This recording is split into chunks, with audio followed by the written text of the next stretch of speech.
Hello, this is Ido Aharoni, International Relations Professor at NYU, and today I have the pleasure and the honor of hosting my good friend and colleague, Dr. Chuck Freilich, who is formerly with Harvard, Columbia, and today with NYU, on the occasion of the publication of his new book about Israel's national security. Good to see you, and thank you for being with us. Thanks for being here. First question. What is your assessment when it comes to Israel's overall national security? Some people claim Israel never had it better geopolitically. Some people still see major threats. What's your assessment? I'm going to give you a very clear answer. Both of them are right. I think it's true. Israel's overall strategic situation has never been better. I think we won our existence. No one can destroy the state of Israel anymore. The age of existential threats seems to be behind us, and I would even include the case of Iran going nuclear, and of course we have to do everything possible to prevent that, but if it happens, we can handle that also. The Arab countries today are all in a state of disarray and deep crisis, and the threat that the Arab countries, not Iran, the threat that the Arab countries pose to Israel today is actually their weakness, the fact that they've all come apart, the spillover into Israel itself, and regional chaos. There's no longer a threat of conventional army against army warfare. And even the WMD threats have been postponed at a minimum. So I would say overall the situation is better. There's no Soviet Union, so there's no hostile superpower. Strategically, the situation's better. Ben Gurion famously said that if and when Israel ever had a Jewish population of 5 million people, a totally unimaginable figure to him back in the 1950s. Well, in the meantime, we've crossed the 7 million mark. That's the good news. The bad news is that Iran is a really major threat. I would say that Iran is actually the first adversary Israel's ever faced that we can't defeat. It's too big, too powerful, too sophisticated, and too far away for Israel to be able to defeat it. We can defend ourselves quite effectively. Bottom line, I'm not that worried, but it's an enormous threat. And they have provided Hezbollah with something like 130,000 rockets, which is the primary threat we face today. The next round with Hezbollah, if and when it happens, and I'd say it's more a question of when rather than if, the Israeli home front is going to be hit in a way that we've never experienced, never. Hamas has got an arsenal of just 20-odd thousand. I used to think that's a lot of rockets. Well, compared to Hezbollah, it's nothing, but that's also a threat. It's a more localized one. It's a more manageable one. So the picture is very mixed. Now, you held the position of Deputy National Security Advisor. If you had to give advice to the Israeli decision maker today to deal with the threats as you described them, what would be your advice? First of all, well, let me say it differently.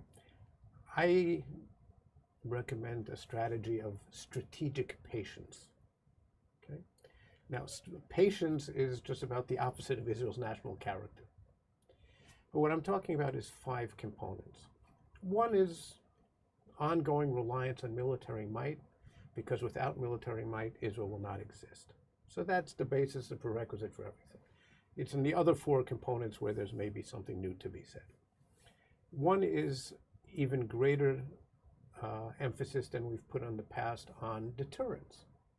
And a lot of people say, well, you can't deter non-state actors like Hezbollah and Hamas, and I don't think that's the case.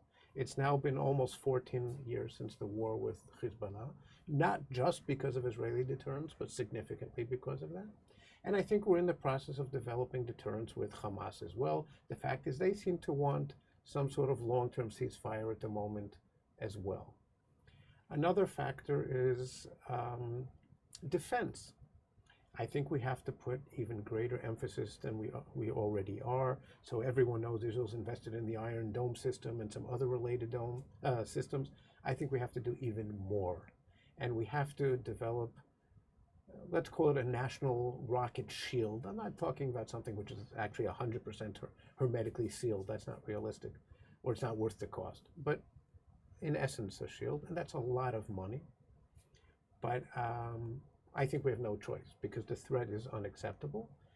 And we can essentially, not completely, essentially eliminate or neutralize the Hezbollah threat if we do it, so it's worth it. Another component is, and this is why I called it strategic patience, is restraint. We're strong enough today, we're powerful enough, we're secure enough to be able to exercise greater restraint. We don't have to respond to every rocket attack. We don't, by the way, as it is, and I think we can respond to even fewer. We can absorb it more. Why? Because we don't have a good offensive solution to these threats yet anyway. So more money in defense. It's hard politically, but yes, show the restraint.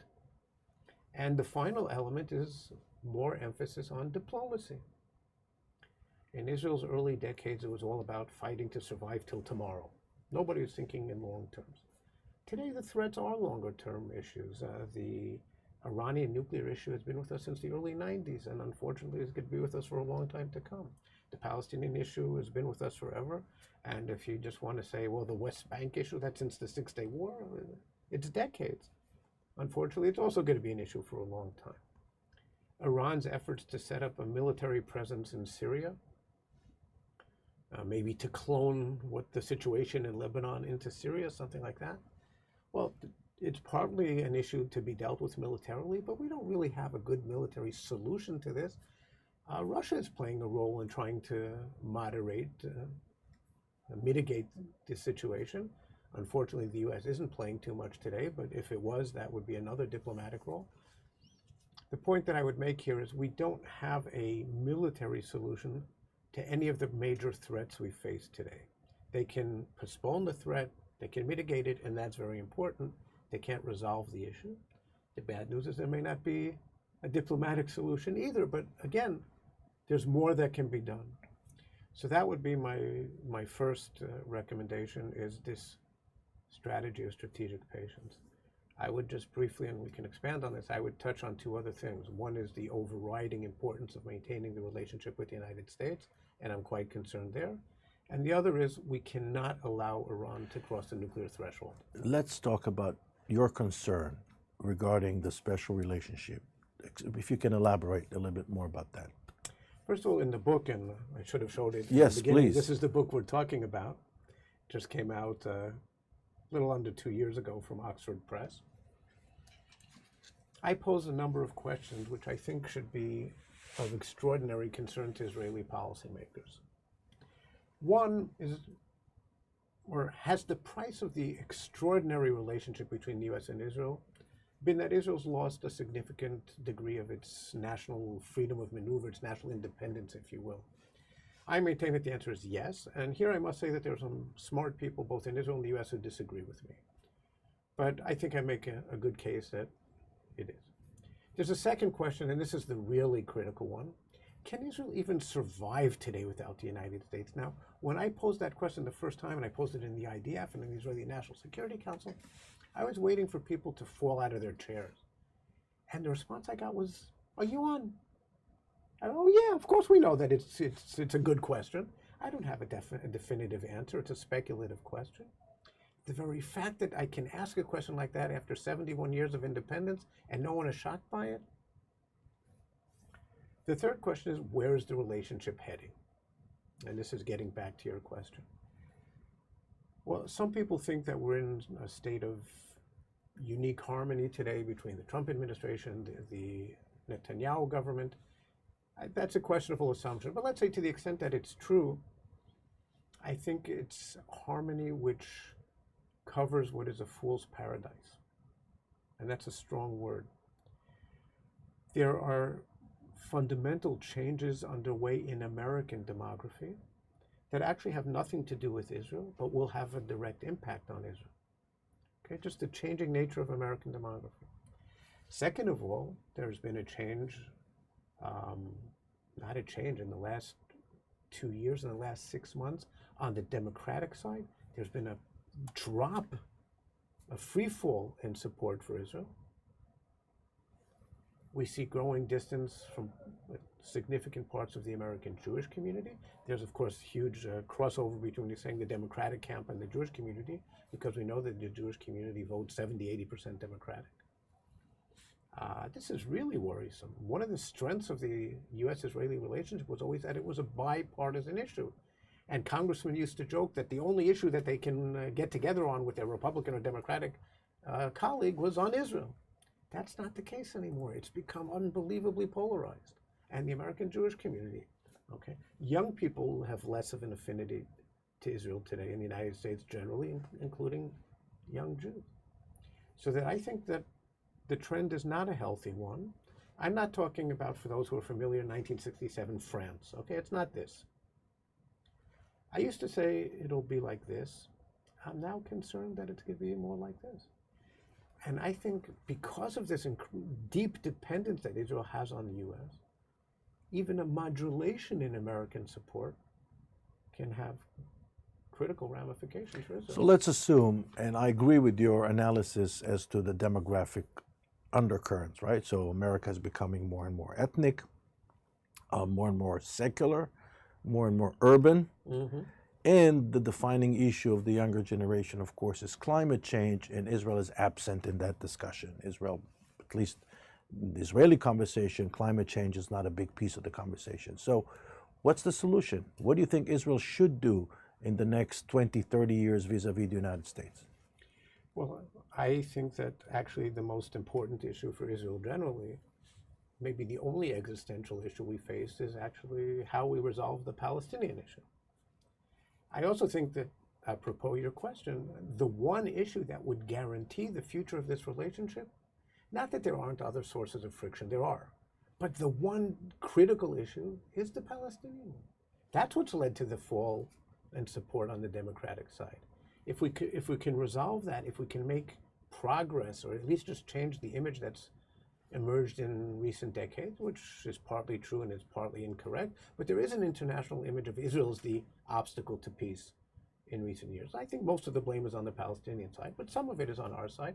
If we change that image, it'd be nice if we change the reality. If we change the image, that'll already go a long way.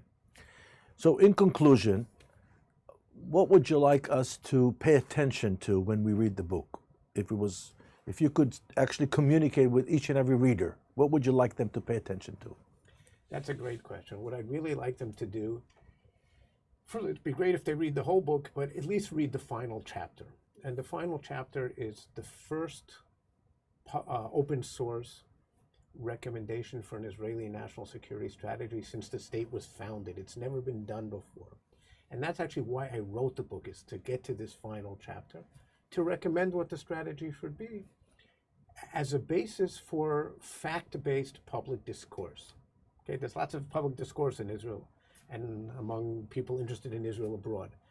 Not all of it is fact-based. A lot of it is very, very emotional and heated and charged. And here's a basis for people who want to engage in serious discourse to do so. Because pretty much, if I can say so, pretty much all the facts you need for that kind of discourse are here. There are 50 pages of recommendations, lots of recommendations, together a national security strategy. Now, people can disagree with them, and that's fine, and I don't expect anyone to agree with everything I've said here, by no means. But now we can engage. Let's have a discussion, because the book lays out the basis for it. Wonderful. I'm sure that we're in for a very, very interesting read and a wonderful treat. Thank you so much for being with us. Thank you. And I'm sure our students and faculty will enjoy this interview very much. I hope so. Thank you.